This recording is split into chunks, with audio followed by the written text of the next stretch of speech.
मैंने एक वीडियो इसके पहले बनाया हुआ है जिसमें प्रॉफर्म के बारे में बताया गया है कि प्रॉफर्म क्या चीज़ होता है, नहीं होता है। अगर वो वाला वीडियो आप लोगों ने नहीं देखा है तो पहले वो वाला वीडियो देखिए।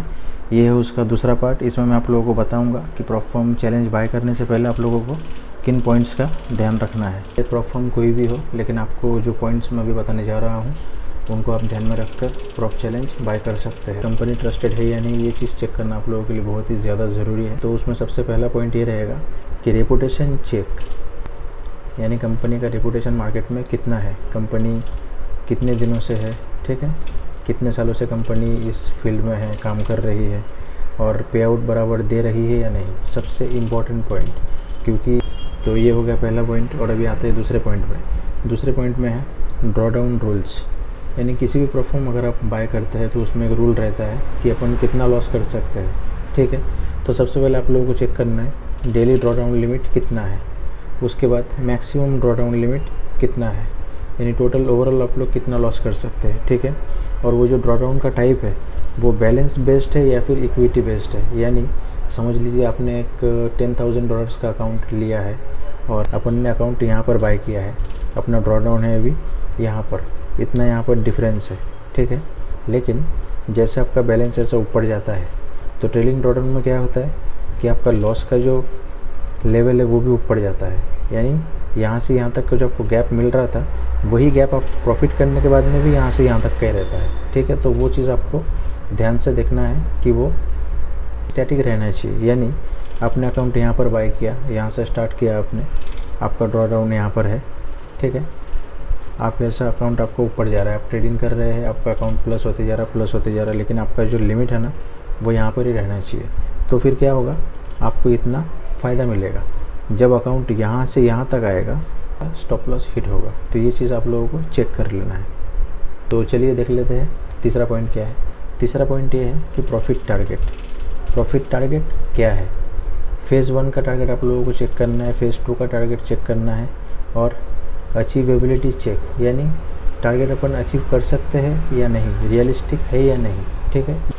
तो अभी स्टैंडर्ड क्या चल रहा है, स्टैंडर्ड लगभग चल रहा है कि फेज़ 1 में 8% करना है और फेज़ 2 में 5%। ज़्यादातर कंपनीज़ का अभी यही चल रहा है, तो इसके आसपास अगर है तो आप ले सकते हैं। ज़रूरी चीज़ क्या है, सबसे इम्पोर्टेंट चीज़ है ये हिडन ट्रेडिंग रूल्स।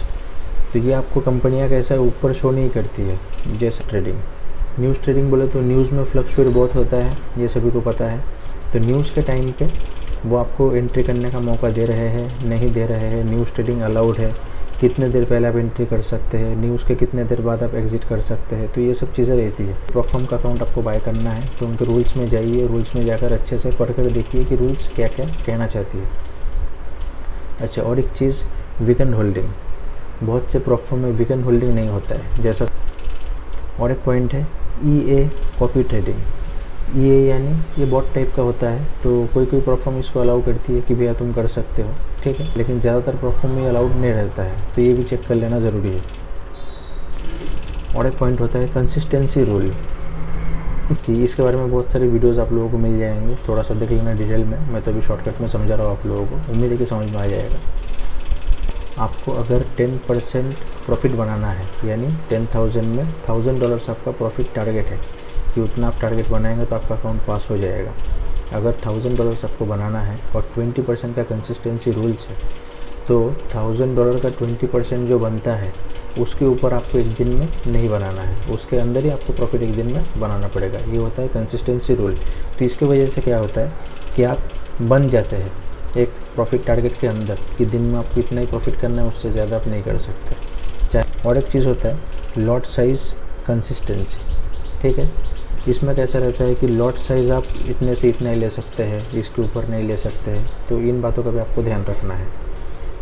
और तो इन सब चीज़ों की वजह से क्या होता है, पे आउट में फ़र्क पड़ जाता है, पे आउट रिजेक्ट हो जाता है। तो रूल्स अगर आप लोग पहले से अच्छे से चेक नहीं करेंगे तो ट्रेड करने के बाद में भी, प्रॉफिट बनाने के बाद में भी कंपनी आपको पे आउट नहीं देगी।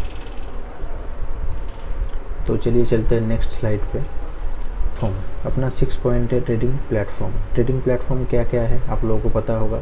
MT5 है जो कि वर्ल्ड वाइड बहुत ही फेमस है, बहुत लोग इसको यूज़ करना पसंद करते हैं। और होता है मैच ट्रेडर, और एक है सी ट्रेडर। जैसे मैं अभी पिपस्टोन कैपिटल का जो चैलेंज कर रहा हूँ उसमें सी ट्रेडर में यूज़ कर रहा हूँ, आप लोगों को दिख रहा होगा। तो अलग अलग प्लेटफॉर्म के पास में अलग अलग प्लेटफॉर्म वो अवेलेबल करा के देते हैं। तो ये चीज़ आप लोग ज़रूर से देख लेना, आपको जिसमें जमता है आप भैया वही वाला प्लेटफॉर्म लेना कि जिसमें आप ट्रेड कर पाओ अच्छे से। 7 पॉइंट क्या है, correct account size. Correct account size select करना दोस्तों बहुत ही ज़रूरी है। अगर आप एक बिगिनर है मेरी तरह तो आप लोगों को बहुत ही ज़रूरी है कि आप एक छोटा अकाउंट बाय करिए, या तो 5000 का या तो $10,000 का, क्योंकि दोस्तों अकाउंट बाय करने के लिए पैसा तो देना है। तो अगर आप छोटा सा अकाउंट बाय नहीं करेंगे, पहले ही आप देखेंगे कि 100K का अकाउंट मिल रहा है, इतने में मिल रहा है, उतने में मिल रहा है, ले लेते हैं, पास हो जाएगा तो मैं ये कर लूँगा वो कर लूँगा, लेकिन वो बहुत मुश्किल है, क्योंकि आपको चलना है इसमें परसेंट के हिसाब से। जो परसेंट आपको यहाँ बनाना है वही परसेंट आपको यहाँ बनाना है। तो सबसे पहले आप छोटा सा कैपिटल लीजिए, उसको आप पास करिए, बाद में आप धीरे धीरे बड़े कैपिटल की तरफ ऑटोमेटिक बढ़ते जाएंगे। तो एक पॉइंट अपने लिस्ट में ये है कि प्राइस वर्सेस रूल्स चेक। क्या चेक करना है?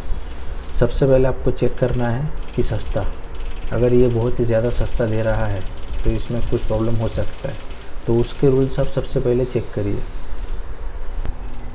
और आपको चेक करना है एक चीज़ कि पे आउट एश्योरेंस, यानी पे आउट वो प्लेटफॉर्म अपने को देती है या नहीं, ये भी चीज़ चेक करना है, उसके हिसाब से आपको प्लेटफॉर्म बाय करना है। तो 9 नंबर का पॉइंट क्या है कि सबसे पहले आप लोगों को टर्म्स एंड कंडीशंस, जो FAQ वाला एक सेक्शन होता है। FAQ दोस्तों बहुत ही इम्पॉर्टेंट होता है। FAQ आप लोगों को चेक करना है। FAQ में ही सारे प्लेटफॉर्म का रूल रहता है। कोई भी प्लेटफॉर्म रहो उसमें एक सेक्शन होता है ये FAQ वाला, तो उसमें सब कुछ क्वेश्चंस के आंसर्स, जो भी लोग ज़्यादातर क्वेश्चंस उनको मिले हैं प्लेटफॉर्म को, उसके आंसर्स उसमें दिए गए हैं, और उसी में सब रूल्स उन लोग एक्सप्लेन करके रखते हैं। वो आपको चेक करना है सबसे पहले, ठीक है।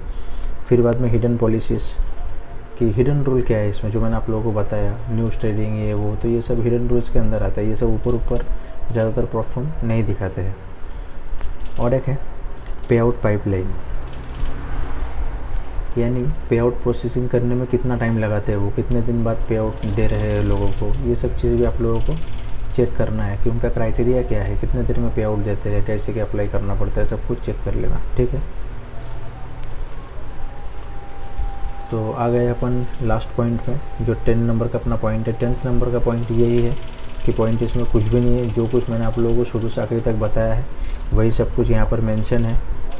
तो इन सब बातों का ध्यान रखकर आप एक प्लेटफॉर्म बाय कर सकते हैं।